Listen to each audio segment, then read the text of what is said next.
हाय दोस्तों, इस वीडियो में मैं लास्ट डेकेड के 10 FPS गेम्स कवर करूंगा, जिसमें से 5 पॉपुलर होंगे और 5 अंडररेटेड। और इन सारे टाइटल्स को मैंने इनके सिंगल प्लेयर एस्पेक्ट के हिसाब से चुना है। Also there will be no open world games, क्योंकि उसके लिए मैंने एक दूसरी वीडियो प्लान की हुई है।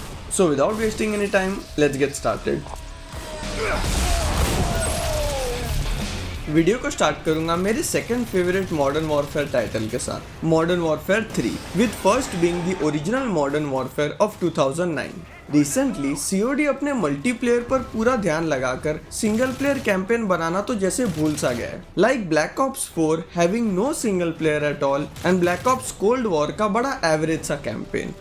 इसलिए कॉल ऑफ ड्यूटी के गोल्डन डेज में जाकर मैं इस गेम को उठाता हूँ, जो मेरे लिए नियर परफेक्ट था। मॉडर्न वॉरफेयर 3 इतने ओल्डर इंजन पर बनने के बाद भी looks incredible and runs smoothly in 60 FPS। Previous modern warfare games की स्टोरी कंटिन्यू एंड कंक्लूड करते हुए ये गेम एक क्रेजी रोलर कोस्टर राइड है।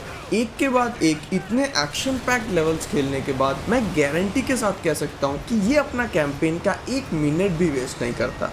मॉडर्न वॉरफेयर 3 अपने नियर परफेक्ट शूटिंग और बड़े इजी कंट्रोल के वजह से इतना एडिक्टिव एंड फन है कि इतने सालों बाद भी इसे खेलने के बाद मैंने इसे उतना ही एंजॉय किया जितना फर्स्ट प्ले थ्रू में किया था।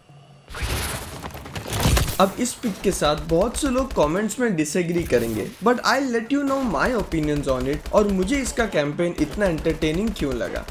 As I said above कि मॉडर्न वॉरफेयर ट्रिलॉजी के बाद रेयरली COD ने हमें ग्रेट सिंगल प्लेयर दिया हो। COD घोस्ट, एडवांस्ड वॉरफेयर और इन्फिनाइट वॉरफेयर, ये तीनों गेम्स बहुत से same story elements and game mechanics share करते हैं, but for some reason Advanced Warfare really works where these two don't. Story is set in the year 2054, जहाँ Jack Mitchell नाम का एक सोल्जर अपना हाथ खो बैठता है in a battle and is later recruited by Atlas, जहाँ उसे एक एक्सो सूट दिया जाता है जिससे wall climb and long jumps कर सकते हैं, basically making you a super soldier. Advanced warfare का वेपन आर्सेनल मुझे सबसे इंप्रेसिव लगा, जिसमें से मेरा फेवरेट वाज दिस ग्रेनेड, जो आपके अराउंड सारे एनिमीज को हाईलाइट कर देगा। और गेम दिखने में भी बहुत स्टनिंग है। इसके ग्रेट ग्राफिक्स और इंसेनली एक्शन पैक्ड लेवल्स की वजह से मैं इसका कैंपेन जरूर रेकमेंड करूंगा। डूम का सिंगल प्लेयर कैंपेन बड़े ही अच्छे से जानता है कि उसके ओरिजिनल 1993 गेम को क्या क्या चीजें इतना ग्रेट बनाती हैं। And having that same old school run and gun mayhem अभी के टेक्नोलॉजी और ग्राफिक एडवांसमेंट्स के साथ, this game is totally exhilarating and so much fun. इसकी ओपनिंग, जो रिसेंट टाइम्स में सबसे मेमोरेबल एंड एपिक मानी जाती है, throws you into action from its very first minute. Game का प्रेमाइस बड़ा ही over the top and straightforward है, where you are a space marine fighting demons on planet Mars. अब इसकी story कुछ ज्यादा इंपॉर्टेंट नहीं है, क्योंकि डूम फ्रेंचाइज वैसे भी अपने great shooting and exciting weapons के लिए पॉपुलर है। And when it comes to shooting, आप हमेशा एक रूम में लॉक्ड होंगे, जो सिर्फ तब अनलॉक होगा after you kill all the demons in that particular area. इसकी shooting abandons the modern FPS format, जहां आप एम और फायर करते हो थ्रू स्कोप या रेड डॉट। आप एनिमीज को एक हद तक शूट करने के बाद उन पर ब्रूटल मिली किल्स भी परफॉर्म कर सकते हैं, giving us over the top animation and essential health pickups. और इन फाइटिंग एरियाज के बीच आपको थोड़े बहुत एक्सप्लोरेशन एलिमेंट्स भी मिलेंगे, जो एक अच्छा खासा ब्रेक देते रहेंगे from all the countless kills and mindless action. Bulletstorm, Doom के तरह ये गेम भी एक डिस्टेंट प्लैनेट में सेट है, जहां आप waves and waves of aliens and monsters का सामना करेंगे with weapons so powerful that आपको ये गेम इजी या मीडियम डिफिकल्टी में तो कोई चैलेंज नहीं देगा। फैंटास्टिक लाइटिंग और ह्यूज सेट पीसेस के साथ Bulletstorm never fails to amaze us by showing enormous enemies and scenes of destruction. Shooting के अलावा इसका biggest game mechanic is this energy whip called the leash, जो आपको एनिमीज को अपने तरफ खींचने की एबिलिटी देगा and kick them towards anything that can kill them. अब ये वेपन आपके सारे क्रिएचर्स के सामने तो काम नहीं आएगा, as there are variety of enemies जिन्हें डिफीट करने का तरीका एक दूसरे से थोड़ा अलग है। और यहाँ इसके वेपन्स अपना कमाल दिखाते हैं, which can be charged individually and perform a super strong attack. Bulletstorm वो हर चीज आपको देता है जो एक कूल एक्शन एफपीएस में होनी चाहिए, और उसके साथ साथ gives you so many new tricks जैसे controlling a dinosaur looking creature और getting chased by a huge wheel of destruction. ये सब इसके कैंपेन को रेयरली ही रेपिटेटिव या बोरिंग होने देता है। इन अ डेकेड जहाँ सारे FPS गेम्स एक दूसरे को टॉप करने में लगे हुए हैं by adding more and more weapons and huge action set pieces, Metro Exodus is a fresh change of pace.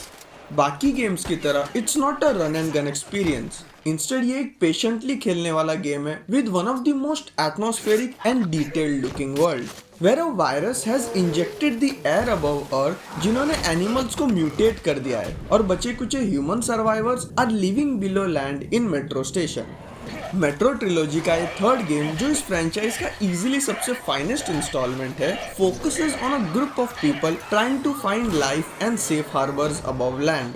Snow से भरे पोस्ट एपोकलिप्टिक लैंड से लेके sand swept desert and lush forest, हर एक populated by different variety of deadly mutants, ये तीनों levels बहुत ही open ended areas देते हैं जिन्हें एक्सप्लोर करना ही इस गेम का सबसे इंटरेस्टिंग पार्ट होगा। एमो और हेल्थ रिसोर्सेस क्राफ्ट करने से लेके अपने वेपन्स को मच नीडेड अपग्रेड देना इस गेम का सबसे इम्पोर्टेंट पार्ट बन जाएगा, बिकॉज पूरा map is filled with these creatures जो आप पर कभी भी अटैक कर सकते हैं। मेडल ऑफ ऑनर वॉर फाइटर 2010 रिबूट का ये सीक्वल मेरे हिसाब से लास्ट डेकेड के सबसे अंडररेटेड एफपीएस में से एक है। आपका मिशन एक टेररिस्ट लीडर को पकड़ना रहेगा जो बहुत भारी मात्रा में एक्सप्लोजिव्स शिप करने वाला है फॉर टेररिस्ट अटैक्स। स्टोरी कुछ ज्यादा इन डेप्थ नहीं जाती, लेकिन it provides a nice canvas for the intense missions जो वेरियस लोकेशंस में सेट हैं। ये गेम 2012 में was panned by the critics because of its multiplayer and texture related glitches। अब मल्टीप्लेयर का तो पता नहीं, लेकिन गेम के लेटर वर्जन्स ने इसके सिंगल प्लेयर कैंपेन के सारे बग्स फिक्स कर दिए थे। War fighter has all the elements of a typical modern shooter और उसके ऊपर 2 पूरे मिशंस आपको ड्राइविंग रिलेटेड दिए हैं, एंड सरप्राइजिंगली इस गेम के driving mechanics were very smooth. Through out the campaign बहुत से स्लो मोशन ब्रीचेस आपको मिलेंगे और ये सेक्शंस बहुत ही ऑफन अपीयर होंगे, सो इन्हें हमेशा फ्रेश एंड एक्साइटिंग बनाए रखने के लिए देव एडेड अ फीचर जहां आप हर बार ब्रीच करने का तरीका सिलेक्ट कर सकते हैं।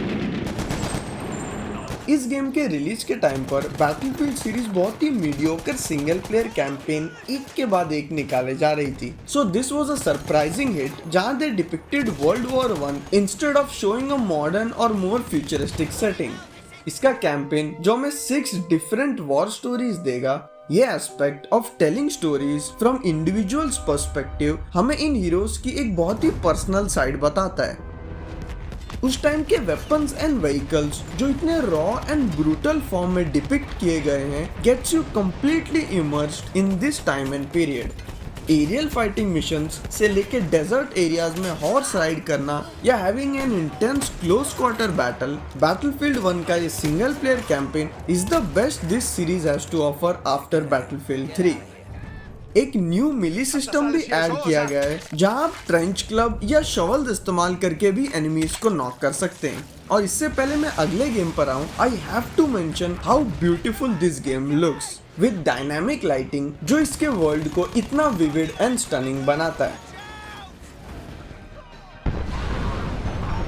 होम फ्रंट 2011 का ये game tells a dark future जहां unified North Korea has invaded United States in the year 2027, और गेम के राइटर्स ने बहुत ही फैंटास्टिक काम किया है on flushing out the detailed back story as compared to other games released in 2011। Graphics और game play इन दोनों मामलों में Homefront did a pretty decent job. आपको कुछ माइंड ब्लोइंग विजुअल्स नहीं मिलेंगे, और sadly it has also the shortest campaign in this list जो सिर्फ 3 घंटों में पार किया जा सकता है। इवन दो मैंने आपको कुछ नेगेटिव्स बताए, it still was a fun experience. Shooting आपको यूजुअल सीओडी एंड बैटलफील्ड जैसे मिलेगी, और कुछ स्नाइपिंग एंड एरियल मिशंस भी रहेंगे to have some variety throughout the campaign.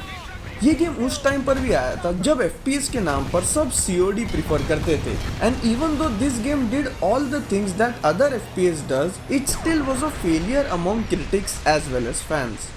अगर आप लोग एक स्ट्रेट फॉरवर्ड एक्शन गेम खेलना चाहते हैं जो आपका ज्यादा टाइम भी नहीं लेगा and would entertain you from start to finish, तो फिर होमफ्रंट का campaign is perfect for you. Crysis franchise हमेशा अपने अहेड ऑफ टाइम ग्राफिक्स के लिए मानी जाती है और ये इंस्टॉलमेंट इजीली इस सीरीज का बेस्ट लुकिंग गेम है। That is fucking beautiful. मैं ये वीडियो बनाते हुए कंफ्यूज था कि क्राइसिस 2 और 3 में से बेटर सिंगल प्लेयर कैंपेन किसका है, और इतने सालों बाद दोनों गेम वापस खेलने पर मुझे ऐसा लगता है कि क्राइसिस 3 का प्लॉट एक जेन्युइनली इमोशनल टेल बताता है एज कम्पेयर टू क्राइसिस 2, और गेम प्ले के मामले में they both are equally great. इसका campaign will put you against many kinds of enemies, from human enemies to alien creatures and advanced robots, और इन सब से आपको प्रोटेक्ट करेगा आपका ये नैनो सूट। इसका सबसे फायदेमंद इस्तेमाल है बुलेट्स डिफ्लेक्ट करना थ्रू आर्मर मोड या गायब होना थ्रू क्लोक मोड। अब ये गेम एक डिस्टेंट फ्यूचर में सेट है, तो ऑफकोर्स आपको कई फ्यूचरिस्टिक वेपन्स भी मिलेंगे जिन्हें इन एलियंस और रोबोट्स के अगेंस्ट इस्तेमाल करना सबसे इफेक्टिव होगा। सबसे बड़ा रीजन इस गेम का इतना फन होना ये भी है कि इसकी customization and control system perfect है। आप बिना गेम पॉज किए किसी भी वक्त अपने वेपन्स को कस्टमाइज कर सकते हैं और साथ ही साथ can upgrade your nano suit according to the situation. Syndicate 2012 का ये cyberpunk first person shooter is a reboot to the Syndicate series. Just like Crysis, आप एक फ्यूचरिस्टिक वर्ल्ड में और इस दुनिया में सबके सर में एक चिप इम्प्लांटेड है which can be manipulated and stolen. इसकी single player story is a little forgettable, जहाँ you will be playing as an agent जो एक इवल कॉर्पोरेशन के लिए काम करता है। अपार्ट फ्रॉम द स्टोरी, मुझे इसका गेम प्ले बहुत एंगेजिंग लगा। सिंडिकेट का सबसे यूनिक एलिमेंट उसका ब्रीच मैकेनिक है, जिससे आप किसी भी इंसान का चिप हैक करके उसे कंट्रोल कर सकते हैं। ये पावर आपकी बाकी चीजों में भी काम आएगी, from hacking gun turrets, elevators and many more. Gun play बड़ा ही फन है और वेपन्स की diversity keeps the game more entertaining. Enemy types आपको ज्यादा नहीं मिलेंगे, बट उसके अलावा कुछ कूल बॉस फाइट्स जरूर प्रेजेंट हैं। Overall syndicate has an average story, लेकिन इसका पजल स्टाइल गेम प्ले कहीं से एक्साइटिंग मोमेंट्स देता है, making this game worthy of your time. So इसी के साथ लिस्ट खत्म करता हूँ। अगर आप लोग को मेरी ये वीडियो पसंद आई हो तो लाइक, शेयर एंड सब्सक्राइब जरूर कर देना। और ऐसी कई सी गेम्स हैं जिन्हें मैं इस लिस्ट में नहीं रख पाया but wanted to, so please let me know in the comments whether I should make a part 2 to this. And as always video देखने के लिए बहुत बहुत शुक्रिया। See you next time.